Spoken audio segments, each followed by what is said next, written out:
Okay, चलो जय Jinendra. Last जो हमारा टॉपिक अटका था वो था दिगंबर अनुसार लोक का वर्ण। देखिए अभी ये मुद्दे ऐसे पे अटका हुआ था कि दिगंबर, श्वेतांबर, उसमें दूसरे स्थानकवासी या वो अनुसार ऐसा आपको नहीं बोला है। और दूसरी बात ये है कि दिगंबर शास्त्रों में और हमारे शास्त्रों में कहीं ना कहीं ज्यादा सिमिलैरिटी है और कहीं ना कहीं थोड़ा सा ज्यादा डीप अगर आप दिगंबर में जाओगे तो आपको मिलेगा।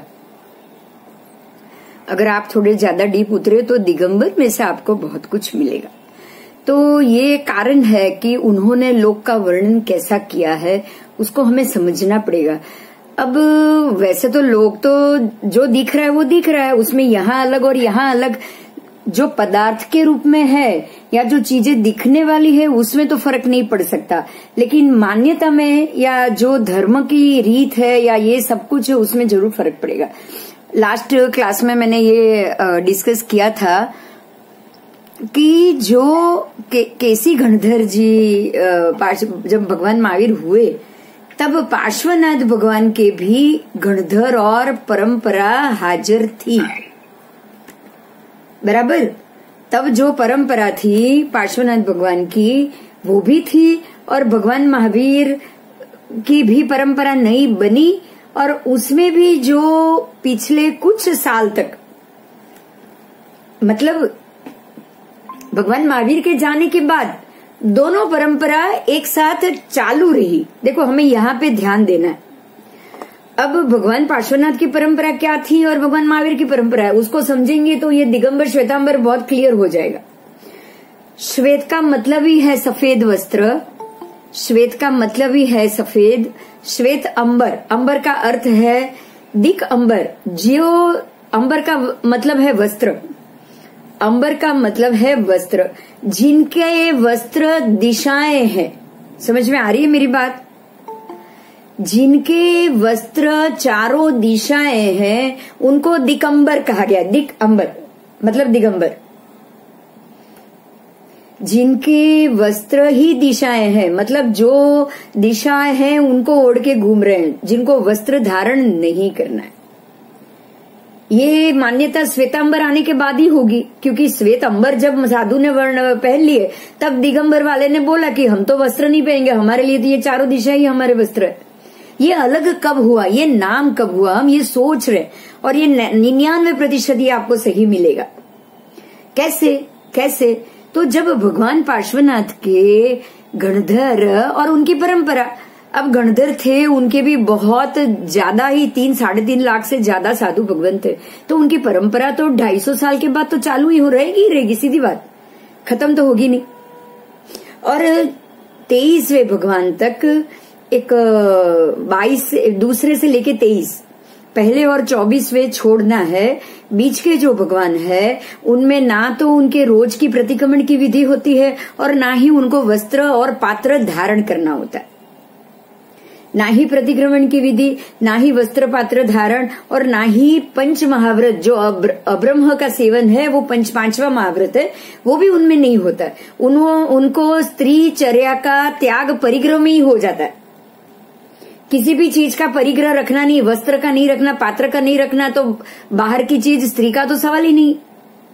तो उनकी ये सारी चीज 4 महाव्रत में आ जाती है, इसलिए वो 4 महाव्रत के पालन में थे, उनकी परंपरा चालू है। और फिर 250 साल के बाद ही भगवान महावीर हुए। उनके जो भी गणधर और उनके जाने के बाद 72 साल की ही आयु थी, तो 72 साल के बाद तो आपको दोनों परंपरा के साधु मिलेंगे, बराबर। 72 साल के बाद तो दोनों परंपरा के। अभी भगवान महावीर को 2650 साल हुए तो पार्श्वनाथ भगवान को 3000 साल भी नहीं हुए, तो उनके परंपरा के साधु भी तो आज होने ही चाहिए। यही कारण है कि आपको वस्त्र विहीन भी साधु मिलेंगे और श्वेतांबर मतलब जिन्होंने भगवान महावीर के समय से श्वेत वस्त्र को धारण किया और पात्र वस्त्र सबको धारण किया, तो वो आपको श्वेतांबर मिलेगी। बहुत इजी है, आपको कौन सा पुराना, कौन सा नया, कौन सा सही, कौन सा गलत, उसमें जाना ही नहीं। दोनों भगवान की परंपरा से, दोनों से। एक 4 महाव्रत का पालन करते, एक पंच महाव्रत का करते। उनके 4 महाव्रत में जो 5वां है वो आ चुका है, उनको वस्त्र पात्र कुछ नहीं लिया है उन्होंने, अलग से कोई रखा ही नहीं, बस अकेले निकल पड़े। जब वस्त्र नहीं है, पात्र नहीं है और कोई साधन नहीं है, कुछ भी उनको अपने साथ में नहीं रखना है, तो स्त्री को तो रखने का सवाल ही नहीं है। तो दिगंबर साधु और उनकी परंपरा को भी हमें यहां से समझना है, और श्वेतांबर साधु और उनकी परंपरा हर एक 24 और पहले भगवान में ये होगी ही होगी। हर 24वें तीर्थंकर में ये मिलेगा, और हर एक पहले भगवान में ये वस्त्र पात्रा और पंच महाव्रत और दोनों टाइम प्रतिक्रमण नियम से ये हमें पहले और 24वें भगवान में जरूर मिलेगा। और 2 से लेके 23 परमात्मा तक ना तो उनको प्रतिक्रमण करना है रोज, ना ही उनको वस्त्र पात्र का कुछ साथ में रखना है, और स्त्री चर्या मतलब ब्रह्मचर्य का पालन भी उनके 4 महाव्रत में आ जाए। ठीक है, तो ये 2 व्यवस्था है। अब हम ये जानेंगे कि जैन दिगंबर अनुसार ये लोक का वर्णन क्या है, क्योंकि वो भी पार्श्वनाथ भगवान की परंपरा से हैं, उन्होंने भी भगवान से ही बातें सुनी है। तो उनके लोक के वर्णन और हमारे लोक के वर्णन में ज्यादा फर्क नहीं आने वाला, आपको उसमें कोई ज्यादा फर्क नहीं दिखेगा। बराबर, प्रश्न करना है, क्या हुआ बोलो। मैं नहीं कर सकती हूँ, कुछ हुआ है देखो, आप खोल के देख लो माइक, या मेरे से भी नहीं हो रहा है, क्यों नहीं मालूम। हाँ देखो, हो गया हो गया हो गया। अभी किसी को प्रश्न करना है, बोलो दक्षा, कुछ प्रश्न है? नहीं, ओके, चलो आगे जाएंगे। अनंत आकाश के ठीक बीचों बीच ये हमारा लोक अवस्थित है।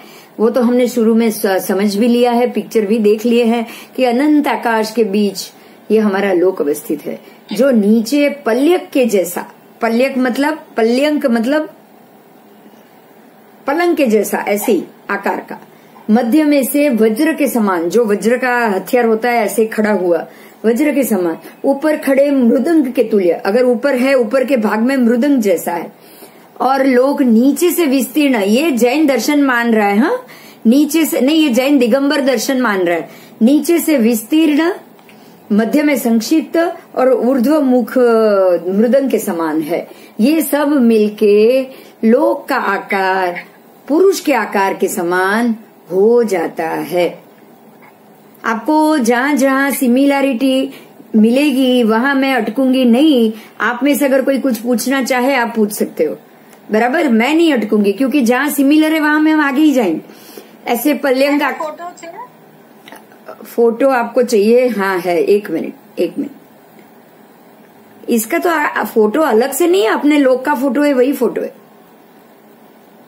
अच्छा, हाँ अपना जो लोग का फोटो है वही है आगे, इसका कुछ अलग फोटो नहीं है। देखो ये रहा, हाँ ये रहा, बस ये रहा, नीचे से हुआ ना, ये नीचे से पलंग आकार देखो, अलम चौरस हुआ कि नहीं, लंबा पलंग जैसा,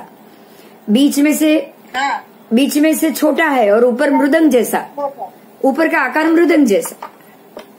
तो ये सारी चीज भी आपको जैसे जैन दर्शन में बता रहे हैं, तो दिगंबर और ये दर्शन में कोई फर्क नहीं आने वाला, लगभग सब चीज सिमिलर ही आएगी। हाँ, जहाँ फर्क होगा वहीं पे ही हम डिस्कस करेंगे। जो सिमिलर है जहाँ फर्क होगा मैं वहां ही रुक के आपको बताऊंगी कि वो क्या कहना चाहते हैं, उनके हिसाब से ये क्या बात। आगे जाएंगे। कोई पुरुष अपने दोनों पैरों को फैला के दोनों हाथों को कटी पर रखकर खड़ा हुआ, ऐसा आकार है। ठीक इसी प्रकार से लोक का आकार है। आधे मृदंग के ऊपर पूरे मृदंग रखने का जो आकार होता है वही आकार लोक का समझना चाहिए। कटी से नीचे के भाग को अधोलोक, ऊपर के भाग को ऊर्ध्वलोक और कटी स्थानीय भाग को मध्यलोक कहते हैं।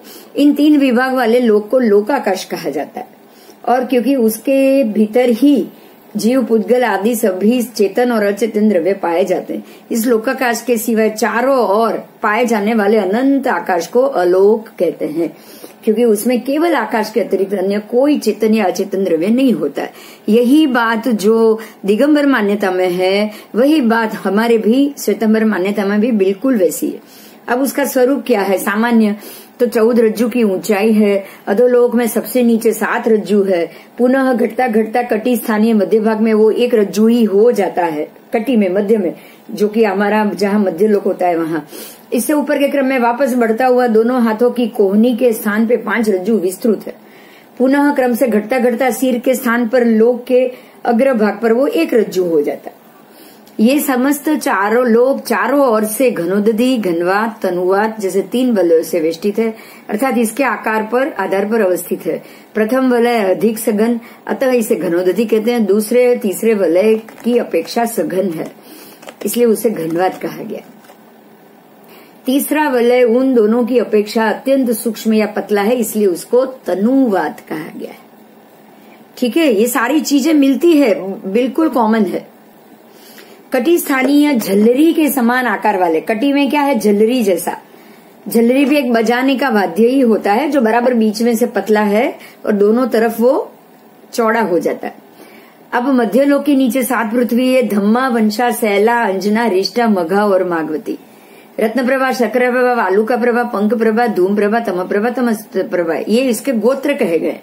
धम्मा, वंशा, शैला उसके नाम है और रत्न प्रभा, शर्करा प्रभा उसके गोत्र है। क्योंकि अगर धम्मा पृथ्वी है तो वो रत्न से बनी है, वंशा पृथ्वी है तो वो शर्करा से बनी है, इसलिए ये उसके गोत्र अलग है, उसके नाम अलग है।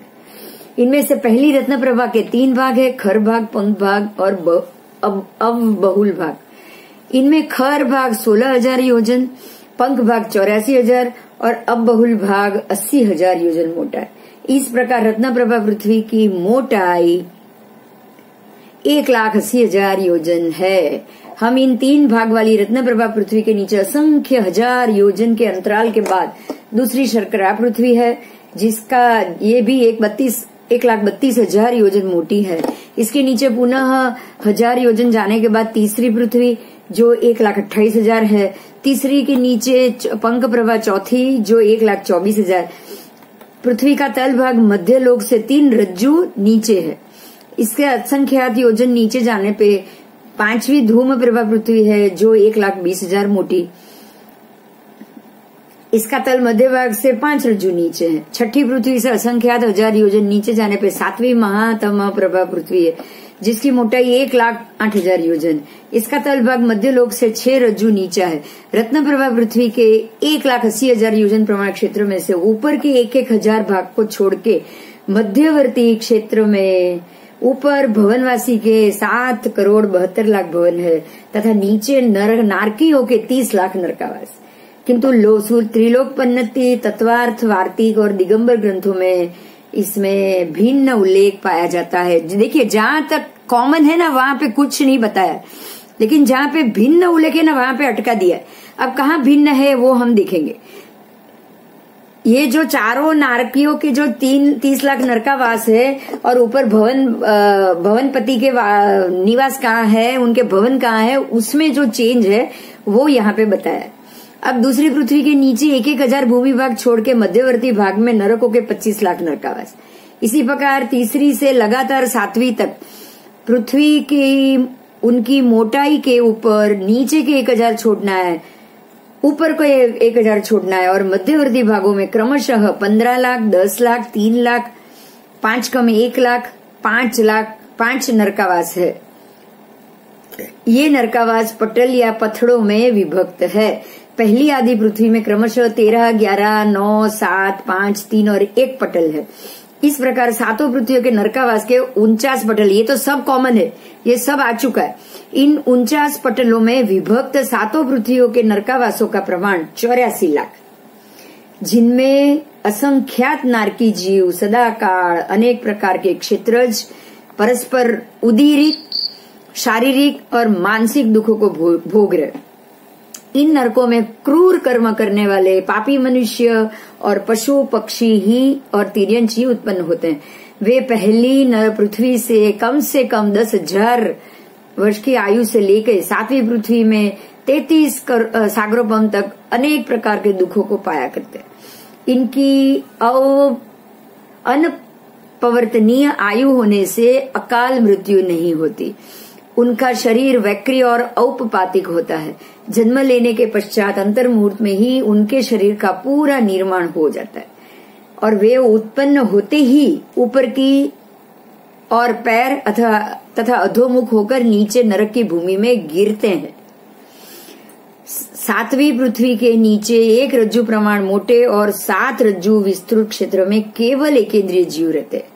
सातवीं पृथ्वी के नीचे एक रज्जु प्रमाण मोटे और 7 रज्जु विस्तृत क्षेत्र में केवल एकेंद्रिय जीव ही रहते हैं। बोलो, इसमें कोई प्रश्न है? किसी को कोई प्रश्न हुआ है? कुछ नहीं है। कुछ नहीं है ना? कोई प्रश्न है तो बोलो। जो सप्तम नारकी है उसके नीचे पृथ्वी के एकेंद्रिय जीव गए, वो पृथ्वी के एकेंद्रिय जीव हो गए। हर एक पृथ्वी में एकेंद्रिय जीव पृथ्वी काय से ही बनेगी, रत्न काय पृथ्वी काय, एकेंद्रिय के जीव होंगे ही होंगे। जैसे सिद्ध शिला की पृथ्वी में भी एकेंद्रिय जीव होते हैं, ऐसे हर एक जो तनुवाद घनवाद है वो सारे एकेंद्रिय जीव से बना हुआ है। ठीक है, और कोई क्वेश्चन है तो बोलो। बाकी सिमिलर है, सब चीज सिमिलर जा रही है, जहां जहां थोड़ा सा फर्क है वो उन्होंने बता दिया है। आगे जाएंगे। दिगंबर परंपरा में रत्न प्रभा आदि पृथ्वियों की मोटाई क्रमशः 80,000, 32,000, 28,000, 24,000, 20,000, 16,000 और 8,000 मानिए। त्रिलोक पन्नति में पाठांतर देकर उपरयुक्त मोटाई का भी उल्लेख है। 55वां सूत्र पद 55वां सूत्र दिगंबर अनुसार रत्न प्रभा के 3 भागों में से प्रथम भाग 1,000 योजन क्षेत्र को छोड़ के मध्यवर्ती 14,000 योजन क्षेत्र में किन्नर आदि 7 व्यंतर के देवों के तथा नाग कुमार आदि 9 भवन व्यासी देवों के आवास है तथा रत्न प्रभा के दूसरे भाग में असुर कुमार भवनपति और राक्षस आदि व्यंतरपति के आवास है। रत्न प्रभा के तीसरे भाग में नारकों का आवास है। देखिए, यहाँ थोड़ा सा डिफरेंस आया है, बाकी नरों को तो छोड़ दो, लेकिन किन्नर जो है यहाँ जो देवों की जो एक जाति है, वो जाति यहाँ पे जो बताई है उसमें आपको ये भवनपति के जो अलग अलग थे ना, उसमें असुर किन्नर ऐसे सारी अलग असुर की जाति आई थी। मेघ कुमार, अग्नि कुमार, पृथ्वी कुमार, उदधि कुमार, उसी में ये जाति में से अलग अलग कौन कहाँ है उसकी स्थापना दिगंबर के अनुसार यहाँ बताई गई। आगे जाएंगे। नाप इधर उधर हो सकता है, बाकी रत्नप्रभा नारकी और वहां रहे हमारे जितने भी भवनपति देवो है वो वहीं पे है, वो कहीं और है ही नहीं। उनके हिसाब से ही सारी जो भी उनको नरक के जीवों को जो तकलीफ होती है वो भी उनके हिसाब से बिल्कुल हमारी तरह ही होती। अब आया मध्यलोक। ये नीचे के अधोलोक का वर्णन हो चुका है, अभी दिगंबर अनुसार की मध्यलोक की हम बात करेंगे। मध्यलोक का आकार झल्लरी या चूड़ी के समान गोल है। इसके सबसे मध्य भाग में 1,00,000 योजन विस्तृत जम्बू द्वीप है। देखिए, ये जो गोल भाग है ना, बिल्कुल हमारे में भी उसको भूंगड़ी की तरह बोला है, चारों तरफ से गोल। ये चीज आ गई होगी, त्रस नाड़ी जो बोला है, बिल्कुल भूंगली की तरह। ठीक है, और बराबर 1,00,000 योजन उसमें विस्तृत गोलाई में है और पूरा 2,50,000 भी गोलाई में और असंख्य द्वीप समुद्र सब गोलाई में, सब चीज गोलाई में। आगे जाएंगे। सर्व ओर से घिरे 2,00,000 विस्तृत लवण समुद्र। देखिए, अभी उनके 2.5 द्वीप के भी नाप सुन लीजिएगा। सर्व ओर से घिरे 4,00,000 योजन घातकी खंड, सर्व ओर से घिरे 8,00,000 योजन कालोदधी, सर्व ओर से घिरे 16,00,000 की विस्तृत पुष्कर द्वीप। इस पुष्कर द्वीप के मध्य भाग में गोल आकार वाला मानुषोत्तर पर्वत, इससे परवर्ती पुष्करार्ध द्वीप में तथा उसके आगे के असंख्या द्वीप समुद्रों में वैक्रिय लब्धि संपन्न या चारण मुनि के अतिरिक्त अन्य मनुष्यों का आवागमन नहीं हो सकता, ऐसी श्वेतांबर संप्रदाय की मान्यता है। लेकिन दिगंबर संप्रदाय की मान्यता के अनुसार रुद्धि संपन्न मनुष्य भी नहीं आ जा सकते हैं। देखो, यहाँ पे मान्यता में भेद आया है, स्थान में नहीं आया। समझ में आ रहा है? मान्यता में भेद है। जैसे जैन श्वेतांबर संप्रदाय ने ये माना कि जो चारण लब्धि वाले हैं, चरण लब्धि के मतलब जो पैर में जो सारी लब्धि और वो लगा के उड़ के जाते हैं, जंगा चारण लब्धि, जो वैक्रिय लब्धि से जो मनुष्य शरीर बना सकते हैं, जैसे कि रावण पुष्पक विमान लेके पहुंचता था ना। और दूसरे कृष्ण वासुदेव, नारद मुनि जो द्रौपदी का अपहरण करके अपरकंका नगरी में जाके उन्होंने द्रौपदी को घातकी खंड के भरत खंड में लेकर छोड़ के आए थे। ये भी एक अक्षरा है, तो इसको दिगंबर संप्रदाय नहीं मानता होगा, क्योंकि उसके हिसाब से तो हो सकता है वो मानता भी होगा, क्योंकि उसके हिसाब से तो ये एरिया 2.5 द्वीप के अंदर ही है, तो 10 अक्षरा तो वो भी मानते होंगे। लेकिन 2.5 द्वीप के बाहर कोई भी लब्धिवंत मनुष्य नहीं जा सकता। और नंदीश्वर द्वीप तक जाने के लिए ऐसा श्वेतांबर मान्यता मान रहा है कि ऐसे लब्धि संपन्न जो लब्धिवंत है वो वहां जा सकते। आगे जाएंगे।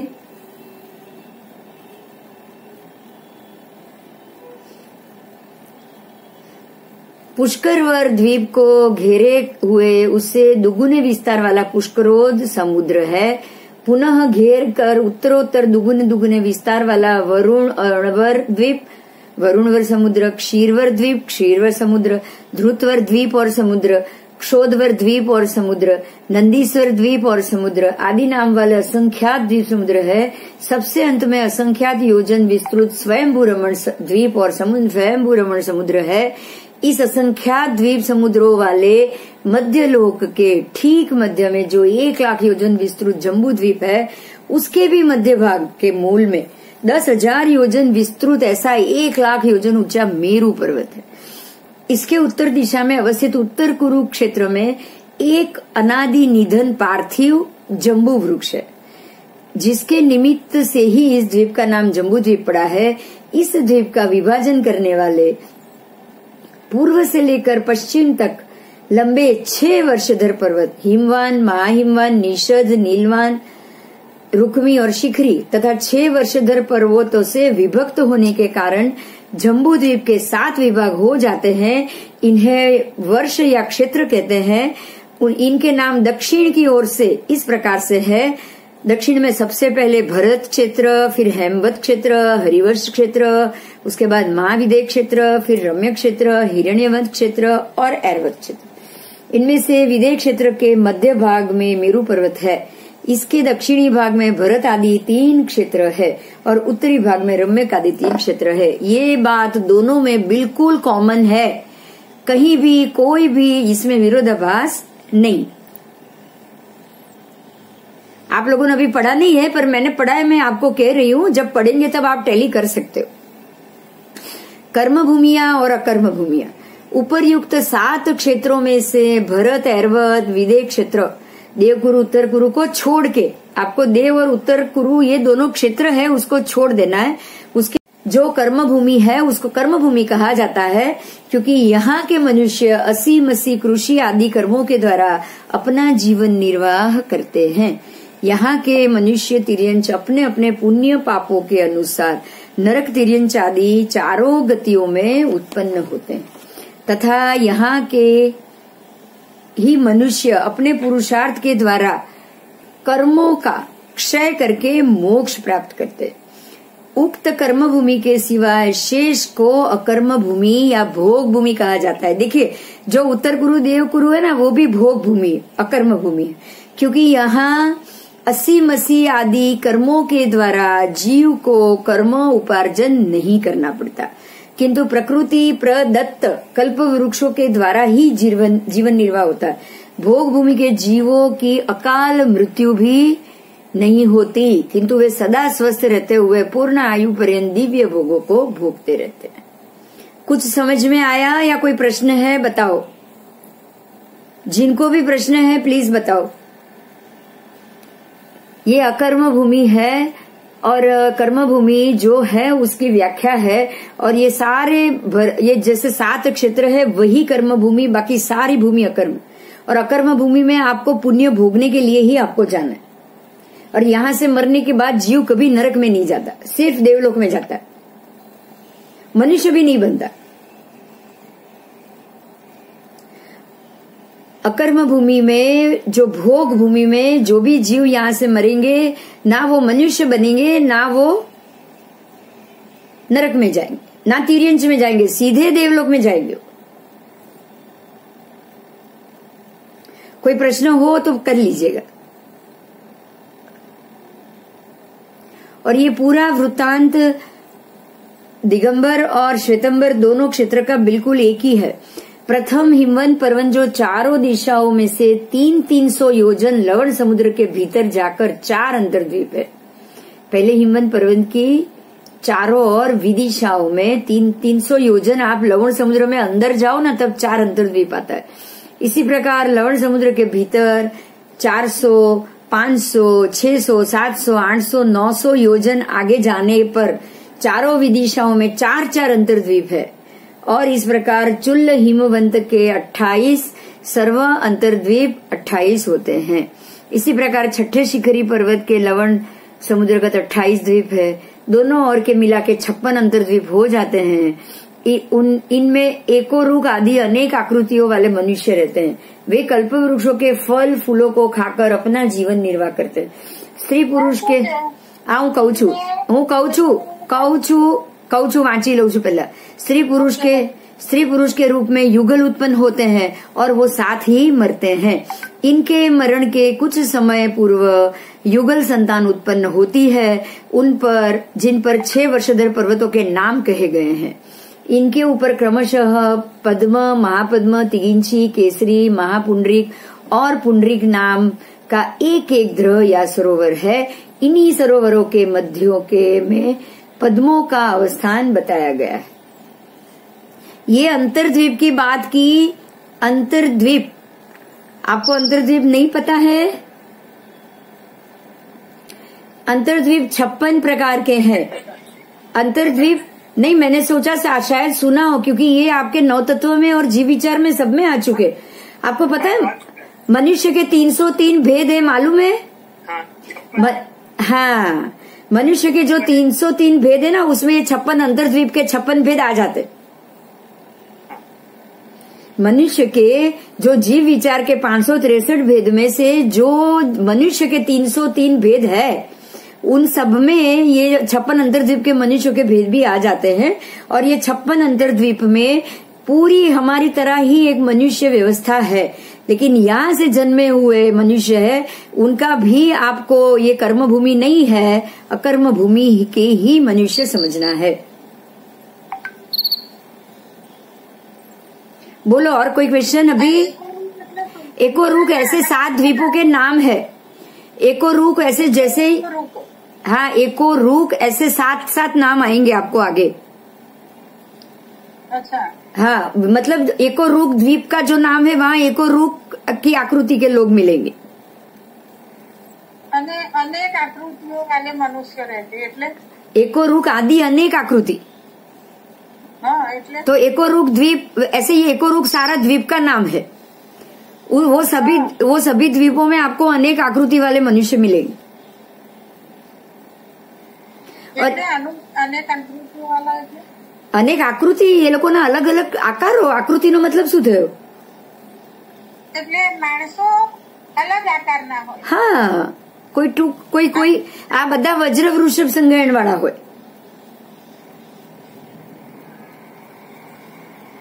इनका संग्रहण पहला ही आएगा, क्योंकि वहां पे कल्प वृक्ष है। वहां पे कल्प वृक्ष है, तो उनका संग्रहण पहला ही आएगा। और ये अकर्म भूमि, यहाँ भी वो कल्प वृक्ष के फल फूल खा के अपना जीवन निर्वाह करते हैं। स्त्री पुरुष के रूप में भी युगल ही उत्पन्न होते हैं, मतलब युगली की हो गई है, साथ में ही मरते हैं। मरण के कुछ समय पूर्व संतान युगल उत्पन्न होता है। और ये तो यहाँ की बात है। अब इनके अलावा दूसरी बात बताई कि जो 6 वर्षधर पर्वत के नाम है, उनके ऊपर पद्म का मतलब पद्मद्रह, वर्षधर 6 वर्षधर पर्वत, उसके ऊपर 6 द्रह है। तो पद्मद्रह, महापद्मद्रह, तिगिंचीद्रह, केसरीद्रह, महापुंडरीकद्रह और पुंडरीकद्रह, ये जो सारों आपको जो 6 पर्वत के नाम है, वो 6 पर्वत के ऊपर 6 द्रह है। और उनके मध्य में जो कमल और उनका अवस्थान बताया है ना, यहाँ पे बिल्कुल श्री देवी, रीम देवी, आप जो देवी के नाम बोलते हो ना, रीम, श्री, मेघा देवी, सारे देवियों का स्थान यहीं पे, पद्मद्रव में श्री देवी का स्थान। जब आप जम्बूद्वीप प्रज्ञप्ति पढ़ोगे ना, आप जब जम्बूद्वीप प्रज्ञप्ति पढ़ोगे ना, तो पद्मद्रव कौन से क्षेत्र का द्रव है, उसके बाद पुंडरीक द्रव कौन से क्षेत्र का, तिगंची द्रव इसका निषद पर्वत वाले क्षेत्र का, मतलब जिनके जिनके जिनके जो द्रव होंगे ना, वो आप पूरा डिटेल से पढ़ोगे। उसमें से कौन सी नदी निकलती है वो भी आप पढ़ोगे, लेकिन तब तक थोड़ा इंतजार करना पड़ेगा। अभी ट्रेलर है, पिक्चर अभी बाकी है।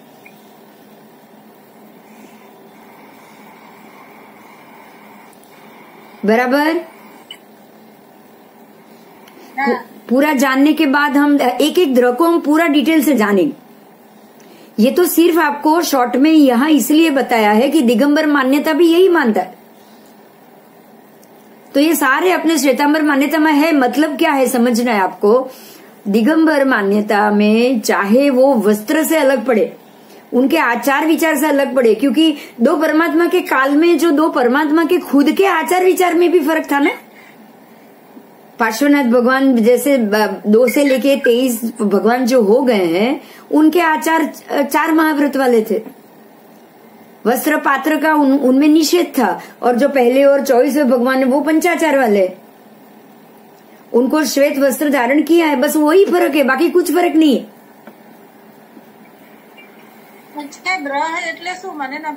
पद्मद्रह थी गंगा आवे, શું બોલો છો? શાસ્ત્રામાં રોજ બોલો છો? નહીં, દ્રહ એટલે શું? પણ તમે બોલો છો કે નહીં? પદ્મદ્રહ થી ગંગા આવે. દ્રહ એટલે સરોવર. અચ્છા, પદ્મ સરોવર છે ને સપનું, તો પદ્મ સરોવર એ પદ્મદ્રહ. અચ્છા, ઓકે. અને આ જેટલા સમુદ્રના નામ છે એટલા દ્વીપના નામ હોય સેમ? હા, સેમ. દ્વીપની પાછળ સમુદ્ર હોય જ. हाँ, एज नामનો, एज नाम, क्योंकि आगे में तो वो अलग अलग नाम है। 2.5 द्वीप में सबके अलग नाम है। अभ्यंतर पुष्कर तक सबके अलग, लवण और कालोदधी दोनों नाम अलग आ गए। उसके बाद में जो द्वीप अब पुष्कर, बाकी क्या बाहर वाला जो बाह्य पुष्कर जो द्वीप है, उसके बाहर बाह्य पुष्कर सरोवर भी है ही। उसके बाद द्यूतवर द्वीप है तो द्यूतवर सरोवर है, इक्षुकार द्वीप है तो इक्षुकार सरोवर। आगे जाऊं अभी? अरुणोवर द्वीप आएगा तो अरुणोवर समुद्र भी आएगा ही आएगा। चलो देखो, अभी वापस आ रहा है। अभी देखिए, वही जो मैंने बताया ना कि ये पद्मद्रह क्या है और कहाँ है, वो सुनो।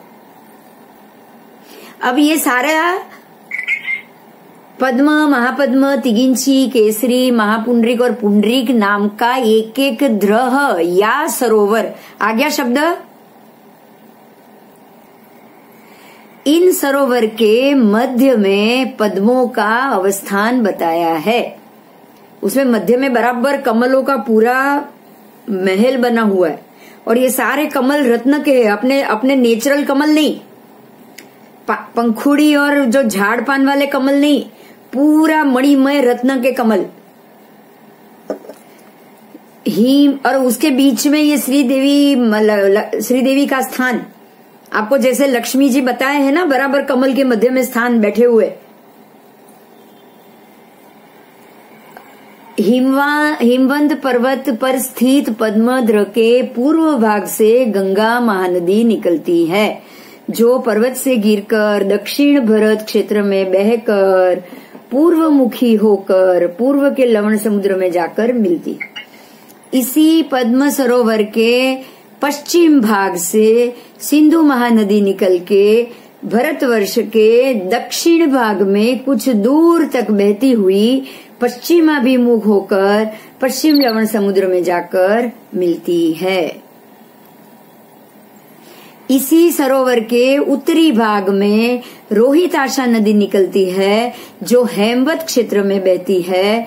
अंतिम शिखरी पर्वत के ऊपर स्थित पुंडरीक सरोवर के पूर्वी भाग से रक्ता और पश्चिमी से रक्तवती नदी निकलकर ऐरावत क्षेत्र में बहती हुई क्रमशः पूर्व पश्चिम समुद्र में जाकर मिलती है।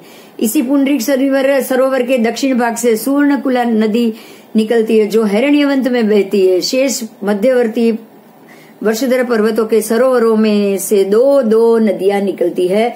वे अपने अपने क्षेत्रों में बहती हुई पूर्व और पश्चिम के समुद्र में जाकर मिलती है और इन प्रधान महानदियों में सहस्त्रों अन्य छोटी नदियां आकर मिलती है। देखिए, आपको है ना ये पूरा जम्बू द्वीप बिल्कुल थोड़े में बता दिया है। हमारे आगे जब भी जम्बू द्वीप आप पढ़ोगे भूगोल, उसमें हर एक का एक एक चैप्टर होगा। माँ हिमवान पर्वत का एक चैप्टर होगा, हिमवान पर्वत का। हाँ जी, यूट्यूब में बहुत अच्छा प्रेजेंटेशन है जैन भूगोल करके, उसमें ये इसका बहुत 3D प्रेजेंटेशन किया हुआ, बहुत अच्छा समझाया है। आप ऐसा कीजिएगा, आपको पता है तो वो लिंक लेके अपने जैन कॉस्मोलॉजी में रख दीजिएगा, ठीक है, ताकि सब लोग एक बार देख ले। हम जैन भूगोल पढ़े ना, उससे पहले ही उसको आप सुन लो। हाँ, ये वही मैं बता रहा हूँ कि मैंने देखा था, ऐसे देखते तो दिखा था, तो इट वाज वेरी इंटरेस्टिंग। आप मुझे एक बार लिंक जरूर भेज दीजिएगा। फिर उसके बाद क्या करेंगे, एक बार मैं देखूंगी, फिर उसको ही स्टार्ट करके हम पूरा लेक्चर भी ले लेंगे उसके ऊपर। हाँ, वो मैं आपको भेजता हूँ। जरूर। और आपको आगे पूरा पढ़ना है, ये सारा इसका एक एक चैप्टर आएगा सेकेंड ईयर थर्ड ईयर में, क्योंकि हमको है ना किसी भी चीज से बिल्कुल भी अनभिज्ञ नहीं रहना है। क्यों पता है? क्यों हमको नहीं पता कि हम कौन से प्रदेश में जाकर जन्म ले और कौन से किस जगह पे जाके जन्म ले, लेकिन अगर आपके अंदर एक बार ये ज्ञान लेके गए ना, तो वो ज्ञान वहीं पे आपको बिल्कुल अटका देगा। उसी प्रवृत्ति में डूबने से वो आपको अटकाए। आपको तुरंत पता चल जाएगा कि ये नदी यहाँ से बह रही है, तो ये तो अलग पर्वत आ गया है, जो हकीकत में ये बिल्कुल कर्म भूमि नहीं है, ये अकर्म भूमि है। आपको वो अलर्ट कर देगा ना, कर देगा। या फिर अगर हम देव बन के भी घूम रहे हैं, तो जाके मन किया चलो अभी पद्मद्र जाएंगे, यहाँ जो महल देखा, श्रीदेवी का महल देखा, तो आपको तुरंत याद आ जाएगा कि ये कौन से एरिया है, क्या है। आपको हर एक चीज ज्ञान में एक बार आपके मन में अभी भरा हुआ है ना, तो आपको भवंतर में ये हर जगह उपयोग में आएगा। ठीक है, तो इसको तो हमें पढ़ना ही पढ़ना है। चलो आगे जाऊं मैं, अभी कोई प्रश्न है?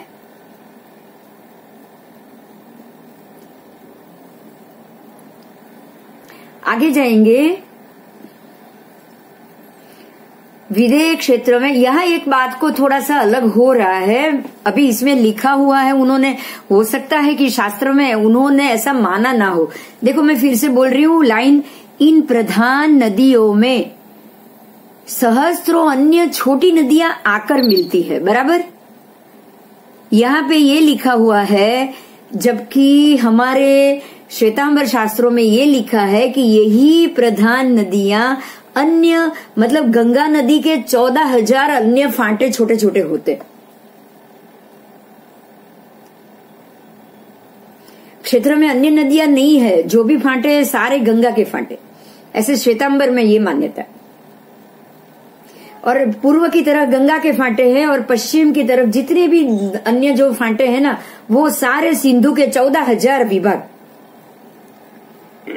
तो ये शास्त्र में ये माना है कि ये सारी 14,000, गंगा के 14,000, सिंधु के 14,000, ऐसे भरत क्षेत्र में 28,000 नदियों का जो समूह है वो गंगा और सिंधु के ही 14,000 उसके भाग है। जबकि यहाँ ऐसा थोड़ा अलग लिखा है कि ये मुख्य नदियां तो यहाँ निकल जाती है, सीधे दक्षिण से लेकर लवण में मिलती है, और अन्य छोटी छोटी नदियां आकर उससे मिलती है। एक थोड़ा सा यहाँ डिफरेंट आया है, बराबर।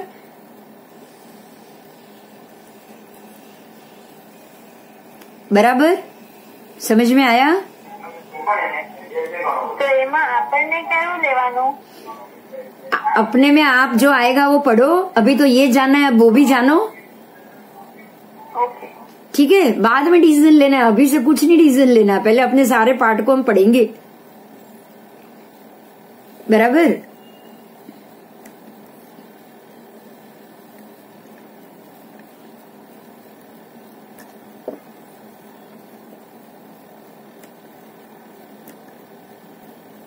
चलो आगे जाएं।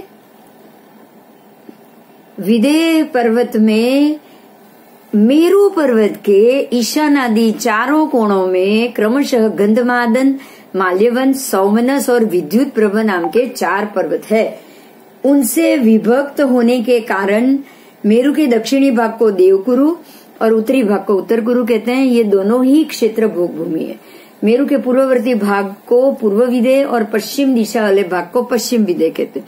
इन दोनों ही स्थानों में सीता सितोदा नदी के बहने से 2-2 खंड हो जाते हैं। इन चारों ही खंडों में कर्म भूमि है।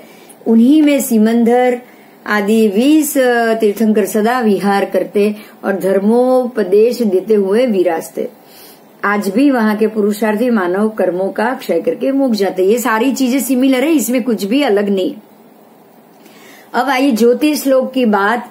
जम्बू द्वीप के समतल भाग से 790 योजन की ऊंचाई से लेके 900 योजन की ऊंचाई तक ज्योतिष लोक है, जहां पे सूर्य, चंद्र, ग्रह, नक्षत्र और तारा इन 5 जाति के ज्योतिषी देवों के विमान है। ये सभी विमानों के ज्योतिर्मान या प्रकाश स्वभावी है, अतः इन्हें ज्योतिष लोक कहा है। इनमें रहने वाले ज्योतिष के देवों के निवास के कारण उक्त क्षेत्र ज्योतिष लोक कहा जाता है। तिरछे रूप में ज्योतिष लोक स्वयंभू रमण समुद्र तक फैला हुआ है। इसमें 790 योजन की ऊंचाई पे सर्वप्रथम तारा के विमान, उससे 10 योजन पर सूर्य का विमान, उससे 80 योजन पर चंद्र का विमान, चंद्र से 4 योजन ऊपर नक्षत्र है, नक्षत्रों से 4 योजन ऊपर बुध है, बुध से 3 योजन ऊपर शुक्र है, शुक्र से 3 योजन ऊपर गुरु का है और गुरु से 3 योजन ऊपर मंगल है, मंगल से 3 योजन ऊपर शनि है। इस प्रकार सर्व ज्योतिष विमान समुदाय 110 योजन के भीतर पाया जाता है। ये सारी चीजें बिल्कुल हमारे और उनके में एक ही बराबर। एक थोड़ा बीच में 2 लाइन आ गई, उसको मैं ले रही हूँ। दिगंबर परंपरा के अंतर्द्वीपों की संख्या 96 बताई गई है। विशेष के लिए देखिए, अब इनके जो त्रिलोक पन्नति और तत्वार्थ वार्तिक सूत्र में उन्होंने 96 बताई है, लेकिन हमारे में ये 56 ही है। 56 अंतर्द्वीप, अगर उसमें 96 बताई होगी तो दोनों में भी यहाँ पे वापस भेद आ जाएगा। मध्य लोकवर्ती तीसरे पुष्कर द्वीप के मध्य में जो मानुषोत्तर पर्वत है, वहां तक मनुष्य क्षेत्र सीमित है। इस मनुष्य लोक के भीतर सर्व ज्योतिष विमान मेरू की प्रदक्षिणा करते हुए निरंतर घूमते रहते हैं। यहाँ पर सूर्य के उदय और अस्त से ही दिन रात्रि का व्यवहार होता है। मनुष्य लोक के बाहरी भाग से लेकर स्वयंभू रमण समुद्र तक असंख्यात योजन विस्तृत क्षेत्र में जो असंख्य ज्योतिष विमान है, वे बिल्कुल घूमते नहीं। समझ लीजिएगा, 2.5 द्वीप के बाहर जो 5 भरत 5 ऐरावत है, 5 महाविदेह है, उसके बाहर यहाँ सूर्य चंद्र घूमते नहीं, हमेशा स्थिर है। इसलिए वहां दिन रात होते ही नहीं, वहां पे दिन रात होते ही नहीं। और ये भी विस्तार लोक ही है, ये अलोक नहीं है। यहाँ पे सदा विमान स्थिर है, इसलिए यहाँ मनुष्य नहीं जा सकते। जम्बू द्वीप में मेरू के चारों ओर 1121 योजन तक ज्योतिष मंडल नहीं है, बराबर। लोकांत में भी इतने ही योजन छोड़ के ज्योतिष मंडल अवस्थित है। इसके मध्यवर्ती भाग में यथासंभव अंतराल के साथ सर्वत्र ये ज्योतिष चक्र फैला हुआ है। जैन मान्यता के अनुसार जम्बू द्वीप के 2 सूर्य और 2 चंद्र है। एक सूर्य मेरू पर्वत की पूरी प्रदक्षिणा में 2 रात में करता है। एक सूर्य को 2 रात लगेगा तो 2 सूर्य मिलकर एक रात, ऐसे एक रात में परिभ्रमण खत्म कर लेगा। इसका परिभ्रमण क्षेत्र जम्बू द्वीप के भीतर 180 और लवण समुद्र के भीतर 330 के ऊपर 48 योजन ज्यादा है। सूर्य के घूमने के मंडल 183 है। एक मंडल से दूसरे मंडल का अंतर 2 योजन है। इस प्रकार प्रथम मंडल से अंतिम मंडल तक परिभ्रमण करने में सूर्य को 366 दिन लगते हैं। सौर मास के अनुसार एक वर्ष में इतने ही दिन होते हैं। चंद्र के परिभ्रमण के मंडल केवल 15 है। चंद्र को भी मेरु की एक प्रदक्षिणा करने में 2 दिन रात से कुछ समय अधिक लगता है, क्योंकि उसकी गति सूर्य से मंद है। इसी कारण से चंद्र के उदय में सूर्य की अपेक्षा आगा पीछापन कम दिखाई देता है। एक चंद्र अपने 15 मंडलों में चंद्र मास में 15 दिन मंडल ही चलता है। अतः जाएंगे मध्यलोकवर्ती नदीनुओं का एक्सप्लेनेशन तो हो गया, उसके बाद ये मंडल का कुछ नहीं हुआ, ज्योतिष मंडल का ना। अच्छा, चलो ठीक है, ज्योतिष लोक से हम शुरू करेंगे। जम्बू द्वीप के समतल भाग से, मतलब जो भूमि भाग है वहीं से 790 योजन की ऊंचाई से लेके 900 योजन की ऊंचाई तक ज्योतिष लोक है। उस ज्योतिष लोक में सूर्य, चंद्र, ग्रह, नक्षत्र, तारा, इन 5 जाति के ज्योतिष देवों के विमान है। ये सभी विमानों के ज्योतिर्मान या प्रकाश बिल्कुल स्वाभाविक है, इसलिए उनको ज्योतिष लोक कहा है। इनमें रहने वाले ज्योतिष देवों के निवास के कारण उस क्षेत्र को ज्योतिष लोक कहा जाता है। ठीक है, तो ये तो बराबर है, बिल्कुल सिमिलर है, उसमें कुछ भी अलग नहीं है। तिरछे लोक में ज्योतिष लोक स्वयंभू रमण समुद्र तक फैला हुआ है। अब ये दिगंबर और परंपरा और यहाँ पे क्या भेद है वो बताया है। अंतर्द्वीपों की संख्या दिगंबर में 96 बताई है, 96, जबकि श्वेतांबर में ये 56 है, 56। तो ये बड़ा फर्क है जो बिल्कुल अलग से भूगोल में बता रहा है। आगे जाएंगे। ताराओं के विमान जो 790 योजन की ऊंचाई जो है, जमीन से लेके 790 ऊंचाई में दिख रहा है, मैं दिख रही हूं सबको? हाँ, जैसे ये जमीन है तो बराबर 790 ऊंचाई पे सबसे पहले तारा का विमान, उसके बाद है उससे और 10 योजन ऊपर सूर्य, उससे और 10 योजन पे चंद्र, उससे 4 योजन ऊपर नक्षत्र, उससे 4 योजन बुध ऊपर, बुध के ऊपर 3 योजन शुक्र, शुक्र से 3 योजन ऊपर गुरु, गुरु से 3 योजन ऊपर मंगल, मंगल से 3 योजन के ऊपर शनि, शनि। इस प्रकार से सभी ग्रहों के एक के ऊपर एक विमान स्थित है। इस प्रकार सर्व ज्योतिष चक्र विमान समुदाय 110 योजन के भीतर समा जाता है। ये बात बिल्कुल दोनों में एक जैसी बताई है, उसमें कोई फर्क नहीं। मध्य लोकवर्ती तीसरे पुष्करवर द्वीप में मध्य में जो मानुषोत्तर पर्वत है वहां तक ही मनुष्य क्षेत्र सीमित है। इस मनुष्य लोक के भीतर सर्व ज्योतिष विमान मेरु की प्रदक्षिणा करते हुए निरंतर घूमते रहते हैं। यहाँ पर सूर्य के उदय अस्त से ही दिन रात का व्यवहार चलता है। देखिए, अभी मैं फिर से आपको 1 मिनट के लिए समझाती हूँ, नहीं समझ में आए तो मुझे आप पूछ सकते हो। जो 2.5 द्वीप का विस्तार है, जम्बू, फिर 2 घाट के खंड और 2 अर्ध पुष्कर, 2.5 द्वीप हो गए। वहां तक ही मनुष्य क्षेत्र है, क्योंकि उसके बाद मनुष्य नहीं जा सकते। और यहां तक जो हमने पढ़ा था ना काल में, जो 2.5 द्वीप तक ही काल घूमता है, बाद में काल अवस्थित है, तो यहां तक ही ये सारे जो ज्योतिष चक्र है वो निरंतर ऐसे घूमता रहता है। 5 मेरु पर्वत के आसपास 5 मेरु सभी क्षेत्र के विमान ऐसे घूमते रहेंगे। उसके बाहर का एरिया कोई ना आ सकता है ना जा सकता है, मनुष्य भी नहीं जा सकते। विमान, यहाँ के विमान वहां नहीं जा सकते, सूर्य चंद्र। और वहां पे सूर्य चंद्र है लेकिन स्थिर है, मतलब एक अगर सूर्य अगर जहां है वहां से बराबर 50,000 योजन दूर चंद्र है, बराबर वहां से 50,000 योजन दूर दूसरा सूर्य, बराबर वहां से 50,000 योजन दूर तीसरा चंद्र। इस प्रकार से हर एक सूर्य से दूसरा ये सूर्य 50,000 योजन फिक्स मार्क छोड़ के बैठा है, लेकिन वो घूमते नहीं है, इसलिए वहां दिन रात तो होते ही नहीं, अंधेरा ही नहीं होता। अब अंधेरा होगा नहीं, दिन रात होंगे नहीं, तो सुबह शाम वो तो मालूम ही नहीं पड़ेगा। इसलिए वहां पे कोई काल नहीं है, समय ही नहीं है, कुछ नहीं। और ये पूरा एरिया जो 2.5 द्वीप से लेके बाहर स्वयंभू रमण समुद्र तक ये व्यवस्था, अंतिम जो असंख्य द्वीप समुद्र तक है वहां तक ही ये व्यवस्था है। और स्वयंभू रमण समुद्र के बाहर तो बिल्कुल अलोक, वहां ना सूर्य ना चंद्र नहीं, कुछ नहीं। समझ में आ रहा है? लोक कहां तक है, मनुष्य क्षेत्र कहां तक है, आप बोल सकते हो, मैं पूछना चाहूंगी।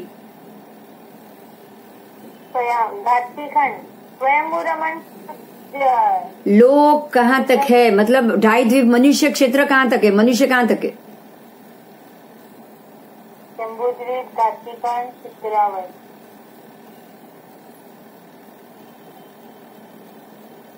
अर्ध पुष्कर तक, अर्ध पुष्करावर तक 2.5 द्वीप में ही मनुष्य है, मनुष्य क्षेत्र है। उसके बाहर लोक कहां तक है? स्वयंभू रमण समुद्र तक लोक है, स्वयंभू रमण समुद्र तक लोक है। और अलोक कहां तक है?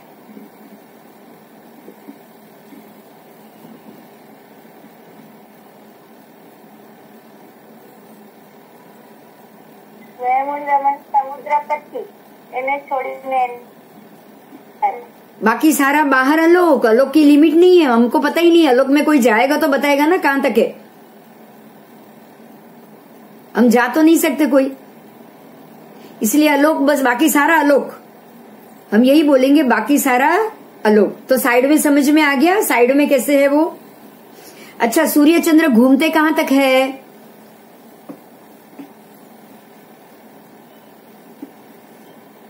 चार जगह से एक जगह सूर्य चंद्र, सूर्य चंद्र तो हर जगह है, घूमते कहां है? अलोक में नहीं है, लोक में तो है ही। अर्ध पुष्कर वर्तक मनुष्य क्षेत्र के अर्ध पुष्कर वर्तक सूर्य चंद्र घूमते हैं, बराबर। तो जो हमारे जो 132 बोले ना चंद्र की पंक्ति, 66 स्नात्र में बोलते हैं 66 चंद्र की पंक्ति इस तरफ, 66 पूर्व में, 66 पश्चिम में, 66 सूर्य इस तरफ, 66 सूर्य इस तरफ पूर्व पश्चिम में। तो 132 सूर्य 132 चंद्र हुए। तो ये 132 चंद्र घूमते हैं, कैसा करते हैं? निरंतर घूमते हैं, निरंतर 5 मेरुओं को घूमते हैं, बराबर। तो मनुष्य क्षेत्र तक के सूर्य चंद्र चर है, चर, इसका क्या नाम है? चर ज्योतिष चक्र। शास्त्र में हर एक चीज का एक नाम होता है, चर ज्योतिष चक्र। और इसके बाद 2.5 द्वीप के बाद स्वयंभू रमण समुद्र तक, क्योंकि लोक तक, लोक के बाहर नहीं, अलोक में नहीं, लोक तक कौन से चंद्र सूर्य है? स्थिर। और वो एक के बाद एक छोड़ के कितना? अचर, स्थिर अचर। और वो बराबर 50-50 हजार योजन छोड़ के एक से दूसरा सूर्य बैठा है, फिक्स। चंद्र पण 50 योजन ने सूर्य पण, हाँ એવું આવશે। चंद्र भी, एक चंद्र से दूसरा चंद्र 50, एक सूर्य से दूसरा चंद्र 50, ऐसा नाप ही लिखा हुआ आएगा। और एक बड़ी बात ये है कि जो दिन रात की व्यवस्था, क्योंकि जो घूमेंगे तो ही दिन रात होगा। अगर सूर्य घूमा तो ही दिन खत्म हुआ, रात आई ना। सूर्य घूमेगा नहीं, वहां दिन रात होगा नहीं, એટલે આપણામાં જ છે, અહીંયા જ છે। हाँ, तो ये समझना है आपको। जो हमने काल जो किया था ना षड्द्रव्य में काल द्रव्य, तभी ये बात आई थी कि सिर्फ व्यवहार काल सिर्फ 2.5 लोक मतलब मनुष्य क्षेत्र में ही है, बराबर। समझ गए? अच्छे से समझ गए। चलो अभी हम आगे जाएंगे। और ये दोनों में एक ही बात है, कुछ भी अलग नहीं का है, कुछ भी अलग नहीं का है। लोक मध्य लोकवर्ती में तीसरे पुष्कर द्वीप के मध्य में जो मानुषोत्तर पर्वत है, वहां तक ही मनुष्य क्षेत्र सीमित है। इस मनुष्य लोक के भीतर सर्व ज्योतिष विमान मेरु की प्रदक्षिणा करते हुए निरंतर घूमते रहते हैं। यहाँ पर सूर्य के उदय और अस्त से ही दिन रात्रि का व्यवहार। मनुष्य लोक के बाहरी भाग से लेकर स्वयंभू रमण समुद्र तक के असंख्यात योजन विस्तृत क्षेत्र में जो असंख्य ज्योतिष विमान है वे घूमते नहीं है, लेकिन सदा अवस्थित रहते।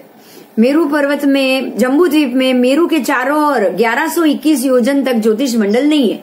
अब इसका अर्थ समझो, मेरू में हमारा जो जम्बू द्वीप है ना, उसमें जो मेरू पर्वत है ना, बराबर उससे 1121 योजन के बाद ही ज्योतिष मंडल शुरू होगा। अब ज्योतिष मंडल में सबसे पहले जो तारा के विमान है ना, ग्रह नक्षत्र तो बहुत पीछे, लेकिन मेरू से बिल्कुल 1121 योजन छोड़ के तारा के मंडल शुरू हो जाते।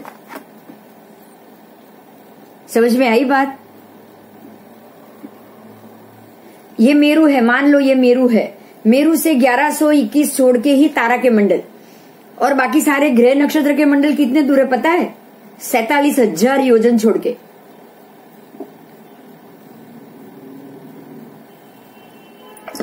तो सबसे नजदीक मेरू से कौन सा मंडल हुआ? तारामंडल। तारामंडल, ठीक है, याद रखना है।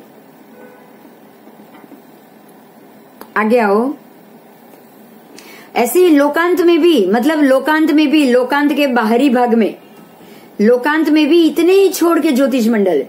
इसका अर्थ ये हुआ कि जब जो लोकांत में जो स्थिर ज्योतिष चक्र है ना, जो स्थिर ज्योतिष चक्र, वो भी बराबर लोकांत से 1121 छोड़ के ही खड़ा है। लोकांत के बिल्कुल अंत तक, लोकांत का अंत का मतलब क्या हुआ? स्वयंभू रमण समुद्र का अंतिम भाग आ गया ना। तो वहां तक जो स्थिर ज्योतिष है वो भी लोकांत से बराबर 1121, आगे के सबसे पहले जम्बू से भी 1121 छोड़ना है और बराबर लोकांत से भी 1121 छोड़ना है। तो ज्योतिष चक्र पूरे के पूरे लोक में आ गया। लोक का एक भी कोना ज्योतिष चक्र के बगैर नहीं है, चाहे स्थिर हो चाहे चर हो। तो लोकांत से छोड़ के कौन सा ज्योतिष चक्र हुआ? चर हुआ या स्थिर हुआ?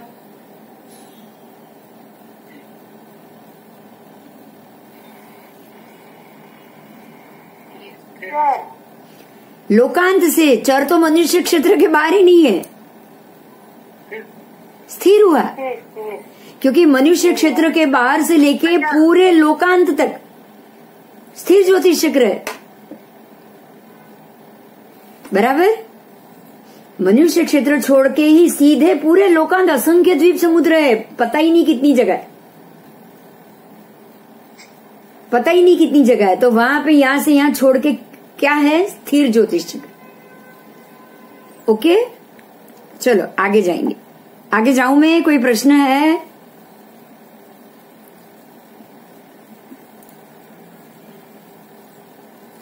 ज्योतिष मंडल नहीं है उसके बाहर, लोकांत में भी इतने ही योजन छोड़ के ज्योतिष मंडल अवस्थित है। इसके मध्यवर्ती भाग में यथासंभव अंतराल के साथ सर्वत्र ज्योतिष चक्र फैला हुआ है, बराबर। जैन मान्यता अनुसार जम्बू द्वीप में 2 सूर्य और 2 चंद्र है। जैन मान्यता अनुसार दिगंबर हो या श्वेतांबर हो, जम्बू द्वीप में 2 सूर्य 2 चंद्र है। एक सूर्य मेरू पर्वत की पूरी प्रदक्षिणा 2 दिन रात में करता है। इसका परिभ्रमण क्षेत्र जम्बू द्वीप के भीतर 180 योजन, जम्बू द्वीप है ना वहां 180, और बाहर जो लवण समुद्र है ना वो 330 योजन तक बाहर है। सूर्य के घूमने के मंडल 183 है। देखिए ये जो 183 मंडल है ना, ये श्वेतांबर में 184 बोले, हमारे श्वेतांबर में ये आंकड़ा 184 है। एक मंडल से दूसरे मंडल का अंतर 2 योजन का।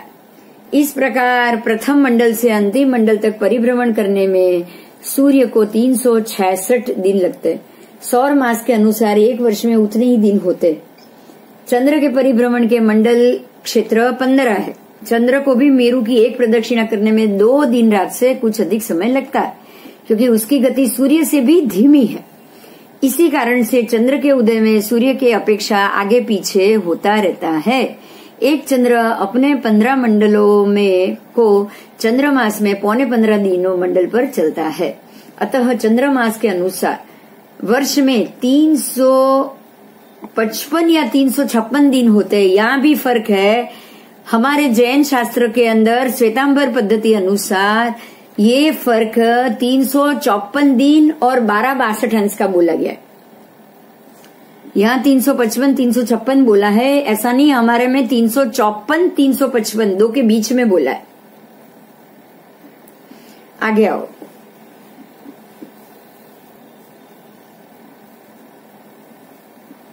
जैन मान्यता अनुसार लवण समुद्र में 4 सूर्य और 4 चंद्र है। घातकी खंड में 12 सूर्य 12 चंद्र। कालोदधी समुद्र में 42 सूर्य 42 चंद्र। पुष्करा अर्धद्वीप में 72 सूर्य 72 चंद्र। पुष्करार्ध के परवर्ती अर्धभाग में भी 72 सूर्य 72 चंद्र। इसके आगे स्वयंभू रमण समुद्र पर्यंत सूर्य और चंद्र की संख्या उत्तरोत्तर दुगुनी होती जाती है, दुगुनी। एक हाँ एक चंद्र परिवार में एक सूर्य। देखिए ये एक बात समझिएगा, यहाँ पे जो लिखा है मैं बोल रही हूँ उसका थोड़ा पहले आपको अर्थ समझा दूं।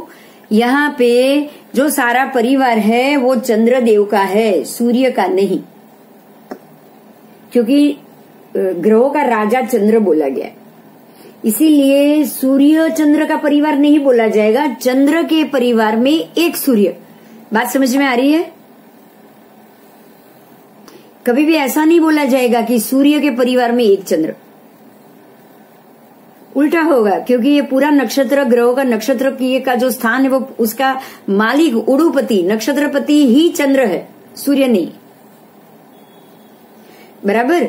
तो यहाँ ये शब्द होगा एक चंद्र परिवार में एक सूर्य, 28 नक्षत्र, 88 ग्रह और 66,975 कोड़ा कोड़ी, करोड़ से करोड़ गिनो उतने तारे होते। जम्बूद्वीप में 2 चंद्र होने से नक्षत्र आदि की संख्या दुगनी हो जाएगी। इस प्रकार सारे ज्योतिष लोक में असंख्य सूर्य असंख्य चंद्र हुए, उनसे 28 अगर गिनती करोगे तो उतने ही नक्षत्र, उसको 88 से गिनती करोगे तो उतने ही ग्रह होंगे, तथा सूर्य से 66,995 कोड़ा-कोड़ी गुणित तारे। मनुष्य लोकवर्ती ज्योतिष विमान यद्यपि स्वयं गमन स्वभावी है, जो मनुष्य लोक में है वो, फिर भी अभियोग्य जाति के देवों द्वारा सूर्य चंद्र आदि विमानों को गतिशील बनाए रखने में निमित्त स्वभाव बनते हैं।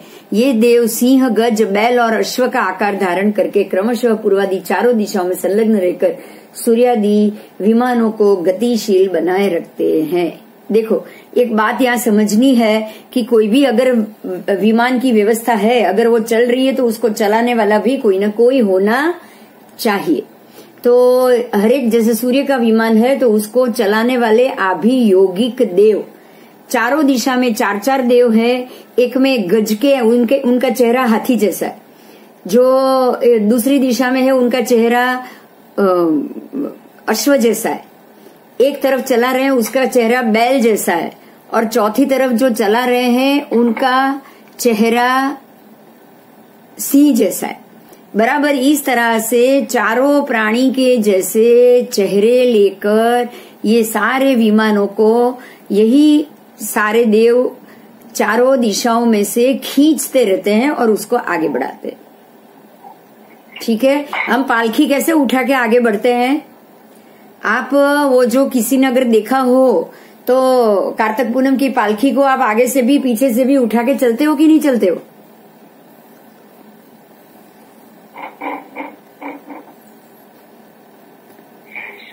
इसी प्रकार से ये सभी देव चारों दिशा में रह के सूर्य चंद्र के विमानों को गतिवान करते हैं, गतिवान बनाते हैं। आगे जाऊं, कोई प्रश्न है? अब यहाँ एक और जो विरोधाभास आ रहा है वो बताया है ऊर्ध्वलोक। ऊर्ध्वलोक की कुछ व्यवस्था अलग है श्वेतांबर और दिगंबर मान्यता में। मेरू पर्वत को ऊर्ध्वलोक में, मेरू पर्वत को तो 3 लोक का विभाजक माना गया है। मेरू के अधस्तन भाग को अधोलोक, मेरू के ऊपर के भाग को ऊर्ध्वलोक और उसके मध्य तिर्यक भाग को मध्य लोक कहा है। ऊर्ध्वलोक के श्वेतांबरीय मान्यता अनुसार स्वर्गों की संख्या है 12 देवलोक, और दिगंबर मान्यता अनुसार देवलोक की संख्या है 16। इन स्वर्गों में कल्पवासी देव और देवियां रहती है। हमारे में 12 में रहते हैं, उनके हिसाब से 16 में रहती। इनके ऊपर 9 ग्रव्यक और दिगंबर मान्यता के अनुसार 9 अनुदिश, खाली नाम ही अलग है बस, और उनके ऊपर 5 अनुत्तर विमान है। इन विमानों में रहने वाले देव कल्पातीत कहलाते हैं, क्योंकि उनमें इंद्र और सामानिक आदि व्यवहार नहीं है, वे उससे परे अलिप्त है। इन विमानों में रहने वाले देव वैभव वाले हैं और सभी अपने आप को इंद्र स्वरूप में अनुभव करते हैं, इसीलिए वे अहम इंद्र कहलाते हैं। ये सारी बातें ठीक है, लेकिन जो देवों की स्वर्ग की जो मान्यता है देवलोक की, उसमें ही बड़ा अंतर है। इन्होंने देवलोकों को 12, हमने 12 माना है, इन लोगों ने इसको 16 देवलोक माना है। 4 देवलोक बढ़ चुके हैं। आगे आएंगे। स्वर्गों में जो कल्पवासी देव रहते हैं, कल्पवासी मतलब 1 से 12 देवलोक के, उनमें इंद्र, सामानिक, त्रयंत्रिशक, पारिषद्य मतलब पर्षदा के देव, आत्मरक्षक देव, लोकपाल देव, अनिक देव, प्रकीर्णक देव, अभियोग्य देव और किल्बिषक देव, ये सारे हमने पढ़ लिए हैं, मालूम होगा आपको। ऐसी 10 जातियां हैं। जो सामानिक आदि अन्य देवों के स्वामी होते हैं उनको इंद्र कहा है। उनकी आज्ञा सभी को सिरोधार्य करनी होती है और उनका वैभव ऐश्वर्य सर्व इन देवों से बहुत बड़ा चढ़ा होता है। जो आज्ञा और ऐश्वर्य को छोड़ के शेष सब बातों में इंद्र के समान होते हैं उन्हें सामानिक कहते हैं। मंत्री और पुरोहित का काम करने वाले देव त्रयंत्रिशक कहते हैं। त्रयंत्रिशक को मंत्री और पुरोहित कहा है, ये भी हमारे में बराबर ऐसा ही कहा था। उनकी संख्या 33 होती है, इसलिए ये त्रयंत्रिशक कहे जाते हैं। इंद्र की सभा का पर्षदा के सदस्यों को पारिषद्य कहते हैं। इंद्र के अंग रक्षक को आत्मरक्षक कहते हैं। सर्व देवों की रक्षा करने वाले देव लोकपाल कहे जाते हैं। सेना में काम करने वाले देवों को अनिक सेनाधिपति कहा जाता है।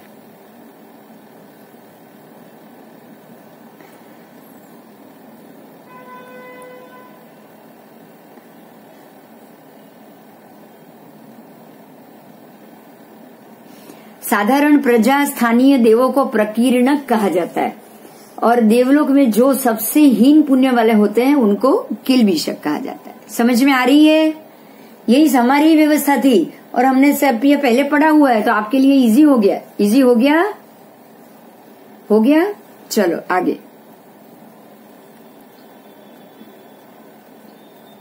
प्रस्तुत ग्रंथ में भवनवासी, व्यंतर और ज्योतिष देवों का भी वर्णन किया है।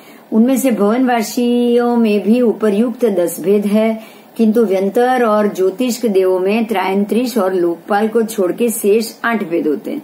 व्यंतर देवों के आवास रत्न प्रभा पृथ्वी के प्रथम और द्वितीय कांड में तथा मध्यलोकवर्ती असंख्यात द्वीप समुद्र में पाए जाते हैं। 5वें ब्रह्म स्वर्ग के अंत में सारस्वत आदि लोकांतिक देव रहते हैं। ये देवर्षि कहलाते हैं। वे स्वर्ग के देवों में सर्वाधिक ज्ञानी होते हैं। वे तीर्थंकरों के महाभिनिष्क्रमण कल्याणक के सिवाय अन्य किसी भी कल्याणक में नहीं आते और वे सभी एक भवावतारी होते हैं। ये सारी चीजें कॉमन है।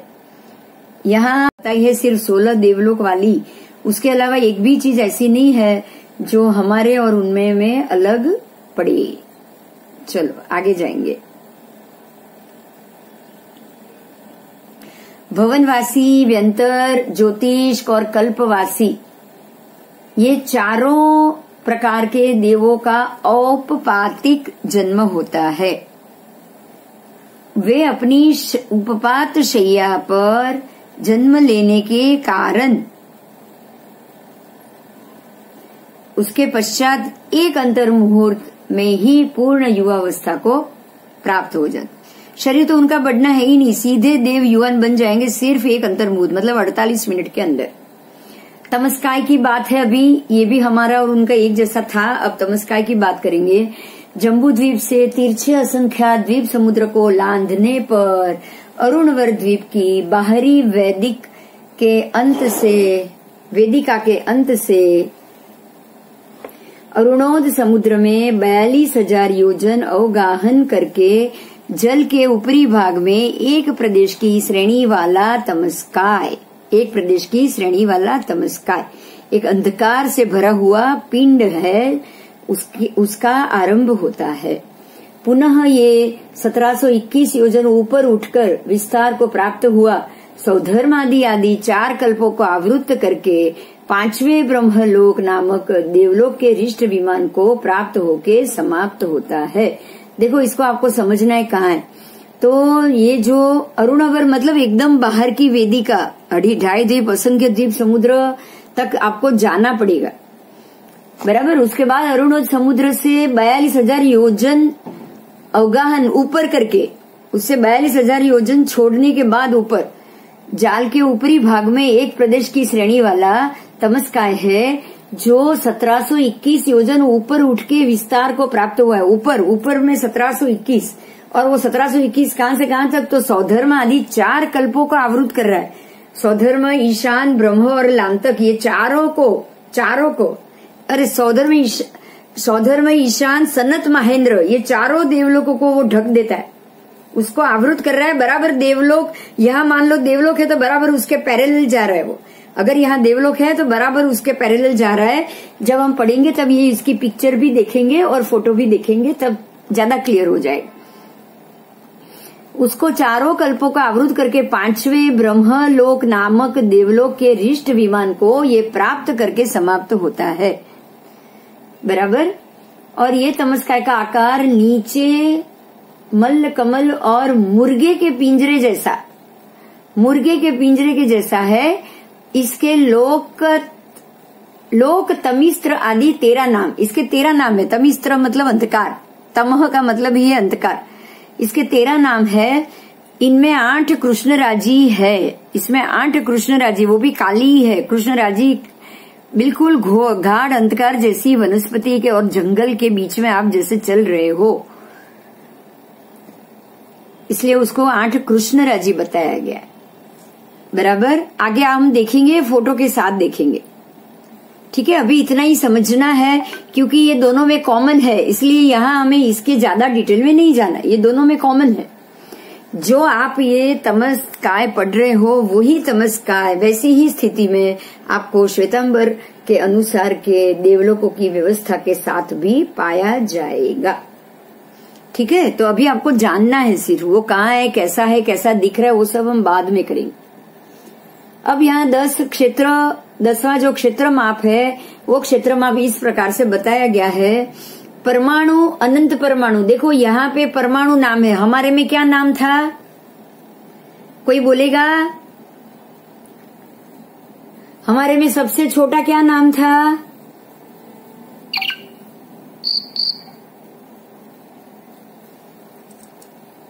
किसी को मालूम है?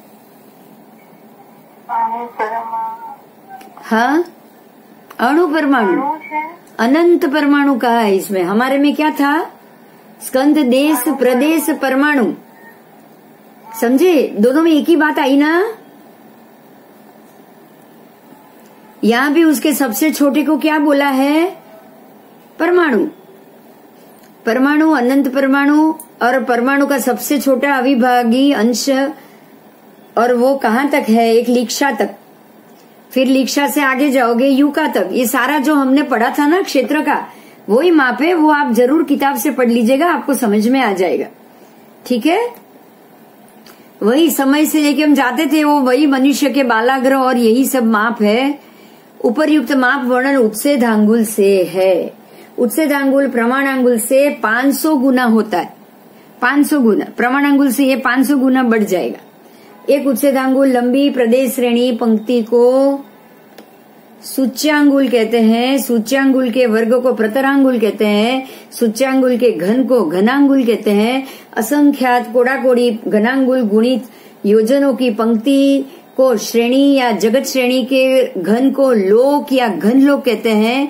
इनमें से जगत श्रेणी के 7वें भाग प्रमाण क्षेत्र को रज्जु कहते हैं। तो रज्जु तक कैसे पहुंचा जाता है ये इन्होंने बताया है। रही बात काल की, समय की, तो यहाँ भी सबसे जघन्य जो समय है उसको समय ही माना है। जो हमने माना है यही इन्होंने भी माना है। यहाँ तक कि उपर्युक्त काल में अहोरात्र, पक्ष, पर्व, नलिनांग, ये सारी चीज भी 84 लाख गुणित से गुनते हुए पल्योपम और सागरोपम की सारी जो राशि है बिल्कुल सिमिलर ही माना है, इनमें कोई भी भेद नहीं है। अभी समझ में आ गई आपको? बोलो, क्लियर हो गया? क्लियर हो गया? ये दिगंबर मत अनुसार है, ज्यादा फर्क नहीं है। देवलोक में माना है तो ठीक है, उन्होंने 16 माना है, हमने 12 माना है, लेकिन उसमें भी सारे देव तो आ ही जाएंगे, कोई दिक्कत नहीं आएगी।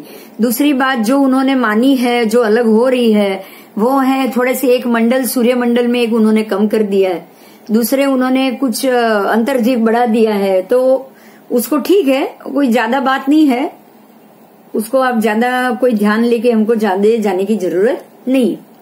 अब आ रहा है जैसे जैन मत में दिगंबर अनुसार लोक का वर्णन था, बिल्कुल ऐसे ही बौद्ध मत अनुसार लोक का वर्णन है। समझ में आ रहा है? हमको ये सब पढ़ना है, जरूरी है, क्योंकि हमें अगर किसी और से अगर दर्शनों के मामले में चर्चा करनी होगी ना, तो जैन दर्शन क्या कह रहा है, उसमें दिगंबर दर्शन क्या कह रहा है, श्वेतांबर दर्शन क्या कह रहा है, आपको पता ही नहीं, आप कैसे किसी से चर्चा करोगे। ऊपर से जो बौद्ध दर्शन है वो क्या कर रहा है, उसमें सांख्य दर्शन क्या कह रहा है, सारे दर्शनों को जानना पड़ेगा। आप जानोगे तो किसी और से चर्चा कर पाओगे ना, ठीक है? तो अभी हम बौद्ध दर्शन के मामले में जानेंगे। बौद्ध दर्शन के मतानुसार लोक का वर्णन आचार्य वसुबंधु ने अपने अभिधर्म कोश में लोक रचना इस प्रकार से बताई है। लोक के अधोभाग से 16 लाख योजन ऊंचा अपरिमित वायुमंडल है, उन्होंने वायुमंडल की कल्पना की। उसके ऊपर 11,20,000 योजन ऊंचा जल मंडल है, उन्होंने कहा पहले वायुमंडल है, अधोभाग में जमीन के नीचे सबसे पहले वायुमंडल है, उसके बाद है जल मंडल, उसमें 3,20,000 योजन कंचनमय भूमंडल, मतलब सोने का भूमंडल। जल मंडल और कंचन मंडल का विस्तार 12,03,450 और परिधि 36,10,350 योजन प्रमाण है। कंचनमय भूमंडल के मध्य में मेरू पर्वत है, ये 80,000 योजन नीचे जल में डूबा हुआ है और इतना ही ऊपर निकला हुआ है। इससे आगे 80,000 योजन विस्तृत और 2,40,000 योजन प्रमाण।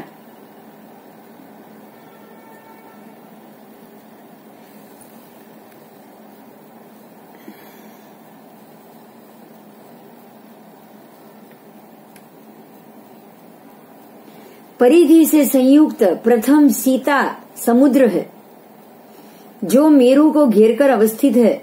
इससे आगे 40,000 योजन विस्तृत युगंधर पर्वत वलयाकार से स्थित। इसके आगे इसी प्रकार से एक एक सीता को अंतरित करते आधे आधे विस्तार से संयुक्त क्रमशः युगंधर, ईशाधर, खदीरक, सुदर्शन, अश्वकर्ण, वितनक और निमिंधर पर्वत है। सीताओं का विस्तार भी उत्तरोत्तर आधा आधा होता गया है। उक्त पर्वतों में से मेरू चतुर्रत्नमय है और शेष 7 पर्वत स्वर्णमय है। सबसे बाहर अवस्थित सीता का विस्तार 3,22,000 योजन प्रमाण है। अंत में लोहमय चक्रवाल पर्वत स्थित है। देखो देखो उन्होंने क्या किया है, देख लीजिए, आपको यहाँ पिक्चर में दिखाई दे रहा है, देखो दिखाई दे रहा है। हमने जैसे जम्बू द्वीप को माना है ना, देखो इन्होंने भी जमीन को कैसे माना है, दिखाई क्या क्या भेद है उसको जानिए। देखिए जैन दर्शन में आपको दिगंबर श्वेतांबर में तो एक ही बात मिली, लेकिन यहाँ इन्होंने पूरी भूगोल ही अलग हो गई। आप देखिए ये सुमेरु है, सुमेरु के आगे आगे आगे आगे एक एक द्वीप जा रहे हैं। कैसे 1 2 3 4 5 6 7 8 ऐसे द्वीप जा रहे, और द्वीप के आसपास ऐसे ही गोलाई में समुद्र है, सीता नाम दिया है उसको। समझ में आ रहा है? द्वीप समुद्र बराबर मध्य में जो मेरू है वो 80,000 ऊपर 80,000 नीचे, और नीचे जो है उसमें वायुमंडल, जल मंडल। यहाँ हमको बहुत सी चीजें अलग मिल रही है। हाँ। अब यहाँ हमको समझना ये है, देखिए कि जैन दर्शन में चाहे दिगंबर आमनाएं हो तो वहां भी केशी, गणधर और पार्श्वनाथ भगवान की अगर आमनाएं हम उसको माने तो वहां भी जो भी बताया केवली भगवान ने बताया। और श्वेतांबर में भी 24 तीर्थंकर परंपरा ने केवल ज्ञानी ने ही सब बताया है, तो वहाँ आपको बहुत सारी चीज सिमिलर मिल रही है। हाँ। लेकिन यहाँ केवली ने नहीं बताया ये, इसलिए भेद आ रहा है। हाँ। यहाँ आपको बहुत भेद आ रहा है। क्यों? क्योंकि ये किसी केवल ज्ञानी ने बताया हुआ नहीं। इन्होंने ये पर्वत फिर समुद्र, पर्वत और समुद्र, मतलब पर्वत ऊपर लोग रहते हैं आसपास, 7 द्वीप और 7 समुद्र में। द्वीप में कोई मनुष्य तो है ही नहीं, है कोई? नहीं। तो सुमेरु पर्वत के आसपास इस प्रकार से द्वीप समुद्र है, तो यहाँ मनुष्य क्षेत्र का कहाँ भी कोई उल्लेख नहीं। बराबर, उन्होंने सिर्फ मेरू के आसपास ही द्वीप माना है। बाकी सारे पर्वत, जैसे ये सुमेरु है ना, कर्सर घूम रहा है, देखिए आप, ये सुमेरु है ना, यहाँ पे उन्होंने द्वीप माना है बस। ना ही 5 मेरू माना है, ना ही 5 द्वीप माना है, ना ही 2.5 द्वीप माना है, कुछ नहीं माना। तो आपको यहाँ केवली भगवान से विपरीत बहुत सारी बातें जानने को मिल रही है। हाँ। बस मिल रही है आपको। ऐसे ही अभी हर एक दर्शन को टैली करना है। हमारे में तो पता ही है कि ये केवल ज्ञानी परमात्मा का बताया हुआ है, तो केवल ज्ञानी परमात्मा का बताया हुआ दर्शन और दूसरे दर्शन में अगर सिमिलैरिटी आई तो ही हम उसको आगे पढ़ेंगे, नहीं तो अगर नहीं आई तो हम पढ़ेंगे नहीं पढ़ेंगे। ठीक है, नहीं पढ़ेंगे, पता है उसको क्यों नहीं मानेंगे, उसको क्यों नहीं पढ़ेंगे, पता है ये। केवल ज्ञानी ने तो नहीं कहा है, लेकिन अगर केवल ज्ञानी की बातें हम मानेंगे तो हमारे अंदर भी अच्छा सच्चा ज्ञान आएगा। और अगर जो मिथ्या ज्ञानी है उसकी बात मानेंगे तो हमारे अंदर कौन सा ज्ञान आएगा? मिथ्या तो आएगा। तो जो सच नहीं है उसको हमें नहीं मानना है। समझ में आ रहा है? हाँ। सच है या झूठ है वो आपको डिसाइड करना है।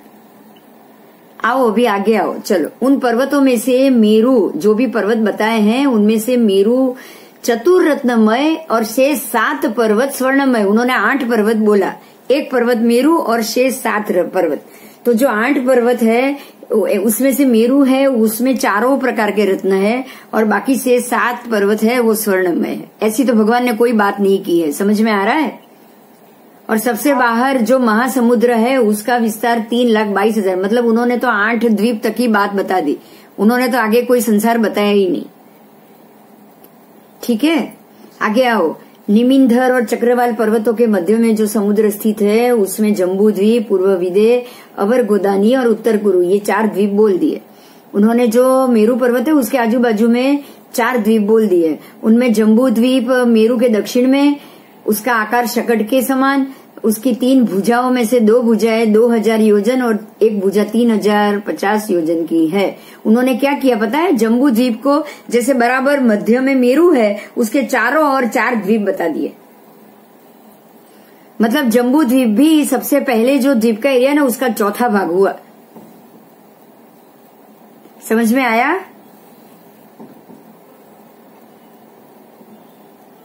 हाँ, मतलब ये हुआ कि जो मेरू है, देखो मैं अभी वापस आपको पिक्चर बताऊं। हाँ, एक बार एक्सप्लेन करो ना बात। हाँ, क्या किया है? जो बीच में ना सुमेरु दिख रहा है कर्सर, हाँ, कर्सर, उसमें उसका 4 भाग किया। ये सबसे पहले द्वीप का ही उन्होंने 4 भाग कर लिया। सिर्फ इतने एरिया का ही 4 भाग कर लिया। उसमें से 1 भाग जम्बू और दूसरे का नाम है कुछ उत्तर कुरु, तीसरे का ये और चौथे का ये। जो 4 नाम दिए ना इसके ही 4 नाम दे दिए। तो इनके हिसाब से तो जम्बू यहाँ का 1 भाग है, 1/4। भाई ये पूरा द्वीप भी जम्बू द्वीप नहीं है। समझ में आया? हाँ। तो ये 4 ही द्वीप हुए, बाकी सारे नदी पर्वत नदी पर्वत नदी पर्वत। बोलो, अब लगता है आपको कहीं से भी ये सही? गलत है। मत के अनुसार, ये बौद्ध मत के अनुसार है, हिंदू मत के अनुसार तो बहुत कुछ मिलता है। उन्होंने भी जम्बू द्वीप, ढाई द्वीप, मनुष्य क्षेत्र सबको माना है, शिशुमार चक्र सबको माना है, जैन मत में भी, हिंदू मत ने भी, क्योंकि उन्होंने तो ऋषभदेव को भी माना, सबको माना। तो वहां से तो जो ऋषभदेव ने बताया वही उन्होंने माना ना। अगर वो ऋषभदेव को भगवान मान रहे हैं, ऋषभदेव का स्थान कैलाश पर्वत पे मान रहे हैं, तो ऋषभदेव की बताई हुई बातों को भी वो मानेंगे। बराबर है। इन्होंने तो माना ही नहीं है। अब इन्होंने नहीं माना है तो ये थोड़ी भगवान की बातें मानेंगे, नहीं माने। तो भगवान तो पहले जैन धर्म को ही मानते थे ना। कौन? बुद्ध भगवान भी ऐसे कहते हैं कि दीक्षा लेने के बाद भी वो भी जैसे मरीची अलग हुए थे कि नहीं, बिल्कुल ऐसे ही ये भी अलग हुए। लेकिन वो केवल ज्ञानी नहीं हुए तो फिर उन्होंने कैसे ऐसे स्ट्रक्चर बताया? वो तो कोई भी बता सकता है, कोई भी बता सकता है। क्यों नहीं बता सकता भाई? आज कोई भी आचार्य है वो अपने हिसाब से धर्म की प्ररूपणा नहीं करते हैं क्या? रजनीश जी ने नहीं की, उन्होंने तो संभोग से मुक्ति बोला है। संभोग से मुक्ति हो सकती है कभी, जबकि धर्म में ब्रह्मचर्य जरूरी है। आपको अगर अगला जन्म नहीं लेना है तो ब्रह्मचर्य का, अहिंसा धर्म ब्रह्मचर्य को तो सबसे बड़ा 5 महाव्रत में से एक महाव्रत माना है कि नहीं माना है? माना है। तो कभी संभोग से मुक्ति हो सकती है? नहीं। उन्होंने तो मूल सिद्धांत को ही बदल दिया। ब्रह्मचारी रहो हरेक धर्म में। देखो वानप्रस्थाश्रम हिंदू में भी तो है। 50 साल की उम्र के बाद वानप्रस्थाश्रम ब्रह्मचर्य का पालन करना है ना, करना ही है। तो यहाँ संभोग से कभी मोक्ष मिल सकता है? इतना तो सोचो। नहीं, मतलब ऐसे कोई भी अपना पंथ निकाल सकते हैं, कोई भी। हमें सिर्फ इतना समझना है कि अगर केवली भगवंत है, उन्हों की कही बात है, तो कहीं ना कहीं वो दिखाई देगी ही देगी। बराबर है। और अगर ये सिमिलैरिटी नहीं आ रही है तो समझ लो कि ये केवली की बताई हुई बातें नहीं है। भगवान महावीर ने आदेश्वर दादा ने जो कहा है, ढाई द्वीप, ये हिंदू धर्म साबित कर रहा है और वो भगवान के नाम को भी मान रहा है। तो दोनों की बात सिमिलर हो गई, तो अभी हमें तीसरे में जाने की जरूरत नहीं है। इन्होंने जो कहा है वैसा अगर किसी में है तो सही है, नहीं तो उसको छोड़ना है बस। तो ये जान के आपको समझना है। देखिए मैं ये क्यों बोल रही हूँ, बौद्ध मत को जानना ये केवली के बताया हुआ नहीं है, ये बात को मानना। और आजकल सारे जो अनापान सती और उनके बौद्धों के जो ध्यान चल रहे, मालूम है आपको? विपश्यना, अनापान सती ध्यान, सारे ध्यान चल रहे ना बौद्ध संप्रदाय के ही ध्यान। अब आपको लग रहा है कि उनकी बताए हुए रास्ते पे हमको जाना चाहिए? नहीं लग रहा है? बोलो, कोई बोलेगा जाओ विपश्यना में, आप दौड़ोगे? नहीं जाऊंगी। जाओगे? ये बताओ। कोई बोल रहा है यहाँ पे दौड़ो, आप जाओगे? नहीं।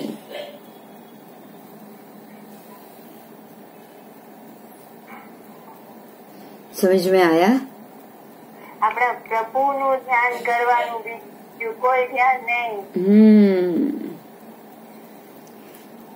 चलो ठीक है, अभी आगे जाएंगे। इन्होंने जो कहा है उसके आगे आधे विस्तार से संयुक्त युगंधर, ईशाधर, खदीरक, सुदर्शन, अश्वकर्ण, वितनक और निमितधर, ऐसे 7 पर्वत है।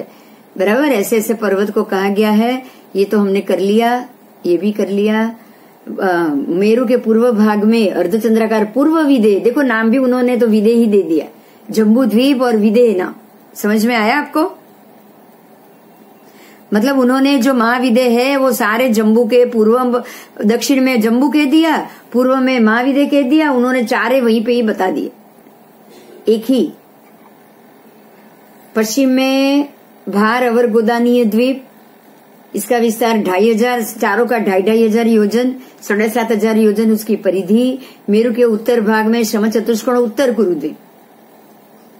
समझ में आ गया इन्होंने क्या कहा? उन्होंने 4 उत्तर कुरु, देव कुरु, उसको इसके अंदर ले लिया है। हमारे 5 उत्तर कुरु है, इन्होंने ऐसे 5 द्वीप और वो अलग अलग बताया ही नहीं है। उत्तर मंत्री नामक अंतरद्वीप या पढ़ना जरूरी है कि आप इसको छोड़ दोगे, ले लोगे कि मैं पढ़ूं? छोड़ दो। हाँ, छोड़ देते, क्योंकि पूरा का पूरा अलग है और हमको ये में जाना ही नहीं है। हमको पहले से ये तय कर लेना है कि ये कहीं से भी सम्यक दर्शन वाला दिखाई नहीं दे रहा है। अच्छा किया है। एंगल से सिमिलैरिटी नहीं। हाँ, कोई भी एंगल से नहीं है। तो इनके जो भी कैसे इन्होंने वो पृथ्वी बताई है वो तो पहले दूसरे में ही हमको पता चल गया है कि ये ठीक नहीं है। से 7 पर्वत, उसके ऊपर देवों का वास और किटादी सारी चीजों को। उसके बाद आ रहा है नरक लोक,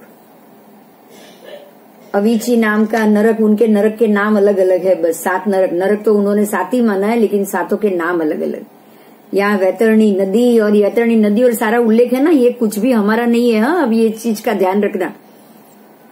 ये वैतरणी नदी, असीपत्र वन, ये सारी चीज हमारे में बहुत कॉमन आ चुकी है। हमारे शास्त्रों में ये सारे शब्द घुस चुके हैं, पता है आपको?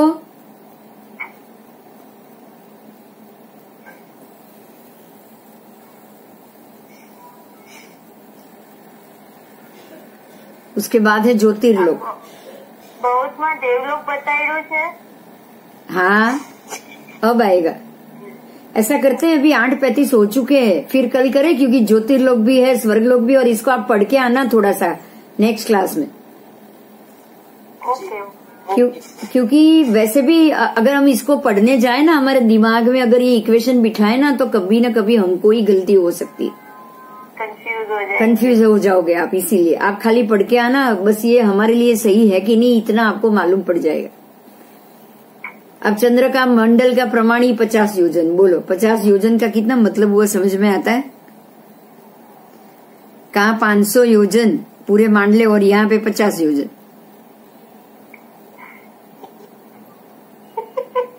भूमि से 40,000 योजन ऊपर, भूमि से 40,000 योजन ऊपर भगवान ने बोले खाली 780 योजन। अब वो 40,000 और 780, उसमें भी कोई फर्क नहीं लग रहा है।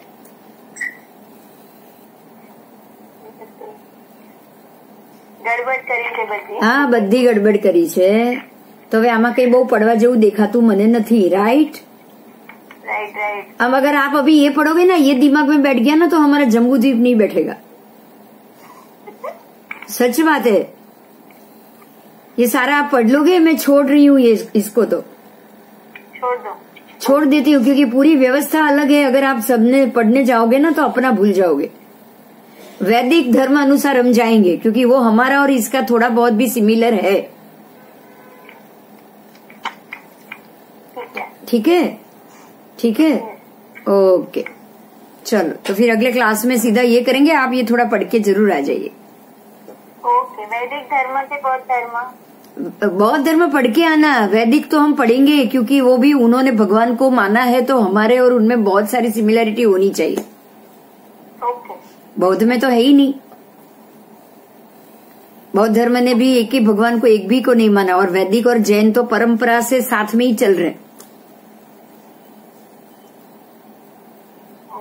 बराबर? तो उसको हम जरूर डिटेल से जाएंगे थोड़ा थोड़ा। इसको आप बौद्ध धर्म को पढ़ के आ जाना, कुछ है भी नहीं उसमें, मजा है भी नहीं।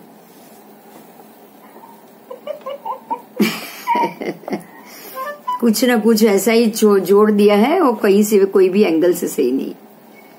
ठीक है, ओके। ठीक है, चलो तो फिर अगले क्लास में मिलेंगे। प्रणाम। प्रणाम प्रणाम प्रणाम।